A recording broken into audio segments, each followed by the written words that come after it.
The overhead lights flickered as Marcus Chen pressed his trembling fingers against the stranger's neck, searching desperately for a pulse he prayed was still there.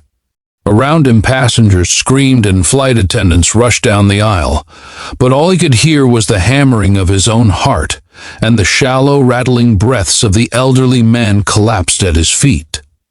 Marcus had exactly $47 in his wallet, a 6-year-old daughter waiting for him at home, and no idea that the next 5 minutes would change everything he thought he knew about sacrifice, destiny, and the invisible threads that connect one broken life to another. The flight from Chicago to Seattle was supposed to be unremarkable. Marcus had scraped together every penny for months to afford the ticket, traveling to a job interview that represented his last real hope of pulling himself and his daughter Emma out of the quicksand of poverty that had swallowed them since his wife died 3 years ago. He'd been sitting in seat 23C, his worn jacket folded carefully on his lap, rehearsing answers to interview questions in his mind when the commotion started 6 rows ahead. An older gentleman, impeccably dressed in what Marcus recognized as an expensive suit even from a distance, had suddenly clutched his chest and crumpled into the aisle like a puppet with cut strings. If you believe in the power of kindness, in second chances, and in stories that remind us what truly matters in this world, please take a moment to like this video, leave a comment sharing your thoughts, and subscribe to our channel. Your support helps us bring more inspiring stories to light. Marcus didn't think. His body moved before his mind could catalog all the reasons why getting involved was a terrible idea, why he should stay in his seat and let the professionals handle it, why a man with nothing couldn't possibly help someone who clearly had everything. But years ago, before Emma was born, before medical, bills and funeral costs had devastated him financially. Marcus had been training to become a paramedic. He never finished the program because life had other plans, but the knowledge remained dormant and waiting for exactly this moment. He pushed through the gathering crowd and dropped to his knees beside the unconscious man. The stranger's face was ashen, lips turning blue, and Marcus recognized the signs of cardiac arrest immediately. A flight attendant hovered nearby, radio in hand, panic written across her features as she relayed information to the cockpit. Marcus asked if there was a defibrillator on board and was told it was being retrieved, but he knew that every second without oxygen was another second of brain damage, another moment closer to irreversible loss. So Marcus began chest compressions, his arms locked, his full weight pressing down in the rhythmic pattern he'd practiced on dummies a lifetime ago. He counted in his head, steady and focused, blocking out everything except the task before him. 30 compressions, then he tilted the man's head back, pinched his nose, and delivered 2 rescue breaths. The intimacy of it struck him, how he was breathing his own life force into a complete stranger, how their existences had become intertwined in this desperate dance between death and survival. The man's expensive watch glinted under the cabin lights as Marcus continued compressions. He noticed details without meaning to, the monogrammed cufflinks, the calloused hands that suggested this was someone who'd worked his way up despite current appearances of wealth. The slight scar above one eyebrow that hinted at old stories and forgotten struggles. Marcus wondered if this stranger had people who loved him, a family waiting for him somewhere, children who would be devastated by a late-night phone call delivering the worst news imaginable. The thought of Emma, his beautiful 6-year-old with her mother's eyes and his stubborn determination, gave Marcus renewed strength. He pressed harder, counted louder in his mind, refused to let this life slip away. When the defibrillator finally arrived, Marcus's arms were screaming with exhaustion, his shirt soaked with sweat, but he didn't stop until the flight attendant had the pads ready. He pulled back as the machine analyzed the heart rhythm, and when it instructed them to stand clear and deliver a shock, Marcus held his breath along with everyone watching. The man's body jerked, and for a terrible moment, nothing happened. Then another shock, and suddenly, miraculously, the stranger gasped, his eyes fluttering open in confusion and fear. The cabin erupted in applause, but Marcus barely heard it.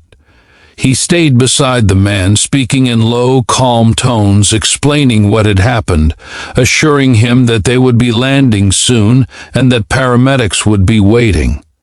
The stranger tried to speak, his lips forming words that wouldn't quite come, his hand reaching out to grasp Marcus's wrist with surprising strength.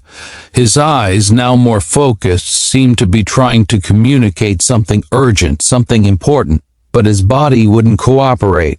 Marcus simply held his hand and told him to rest, to save his energy, to know that he was going to be okay. The pilot announced an emergency landing in Minneapolis, and the plane descended through clouds that looked like cotton candy in the afternoon sun. Marcus stayed with the stranger until the paramedics boarded, providing them with information about the cardiac arrest, the duration of compressions, the number of defibrillator shocks required. The medical team worked efficiently, transferring the man to a stretcher, hooking up monitors and oxygen. As they wheeled him toward the exit, the stranger's eyes found Marcus one last time, and in that gaze was a depth of gratitude that made Marcus's throat tighten with emotion. A flight attendant approached Marcus, asking for his contact information so the airline could follow up, perhaps recognize his heroic actions. But Marcus glanced at his watch and felt his stomach drop.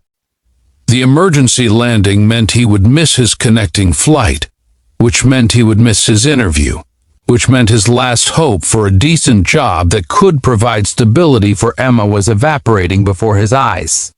The weight of it crushed him, the unfairness of how doing the right thing so often came at a devastating personal cost.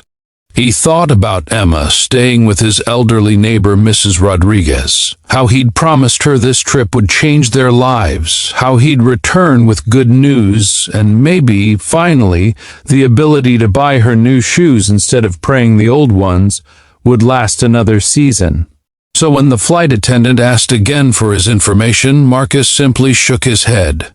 He mumbled something about needing to catch another flight, about being in a hurry, about it not being necessary. Before anyone could protest, before the other passengers who'd witnessed his heroism could stop him, Marcus gathered his jacket and his small carry-on bag and disappeared into the crowd of deplaning passengers. He walked through the terminal in a daze, his arms still aching from compressions, his heart heavy with the knowledge that he'd saved a life but might have lost his own future in the process. He found a quiet corner near a window and called Mrs. Rodriguez to tell her he'd be late, that things hadn't gone as planned.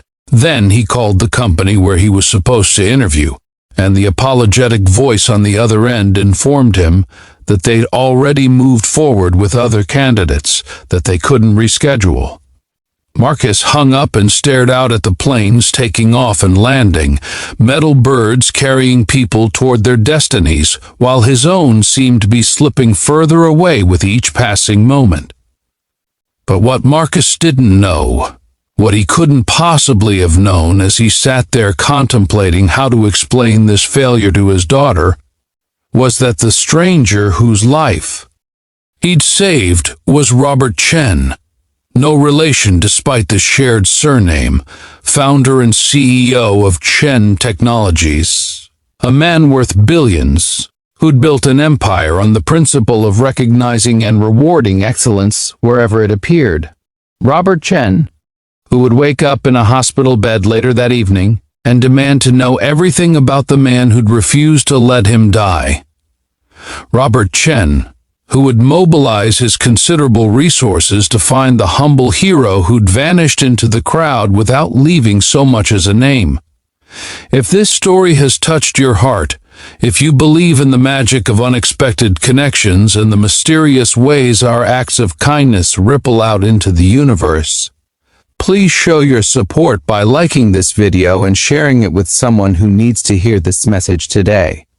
And in the comments below, write the word kindness if you believe that doing the right thing, even at great personal cost, is never truly wasted. 3 weeks later, Marcus was working his third job of the day, stocking shelves at a grocery store, while Emma did her homework in the break room, under the watchful eye of his manager who'd taken pity on them, when his phone rang with a number he didn't recognize.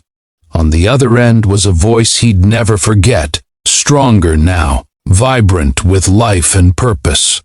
Robert Chen had found him, had learned about the missed interview and the financial struggles and the quiet heroism of a man who'd asked for nothing in return for everything he'd given. And Robert Chen, who believed that the universe had given him a second chance for a reason, had a proposal that would honor both the gift he'd received and the man who'd given it. Marcus learned that day that angels don't always have wings, that miracles often wear the disguise of ordinary moments, and that sometimes, when you're willing to give everything for a stranger, the universe conspires to give you back even more. The job offer that came wasn't charity but opportunity, a position at Chen Technologies. That recognized Marcus's real skills, his compassion, his quick thinking under pressure.